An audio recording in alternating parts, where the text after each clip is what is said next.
Axis છે અને એમાંથી 180 આપણે પસાર કરીએ તો આ એચ અને સીએલ અહીંયા આવશે, આ એચ અને સીએલ અહીંયા જશે.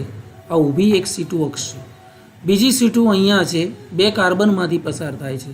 એ આ બંને ક્લોરીનને 180 અહીંયા લાવશે અને બંને હાઇડ્રોજનને અહીંયા ટ્રાન્સફોર્મ કરશે. ઓકે, તો C2 અહીંયા મુખ્ય ધરી છે અને એ C2 ધરીમાંથી પસાર આ C2 ધરીમાંથી પસાર થતું એક સિગ્મા વી સમતલ પણ અહીંયા છે. એટલે કરેક્ટ આન્સર એ એનો બિંદુ સમૂહ C2V થાય છે. એટલે એની સિમેટ્રી આપણે કહી શકીએ કે symmetry of CH2Cl2 is C2V. Okay, ત્યાર પછી question number 2, what is the symmetry of CHCl3 that is chloroform molecule. Okay, તો ક્લોરોફોર્મ મોલેક્યુલ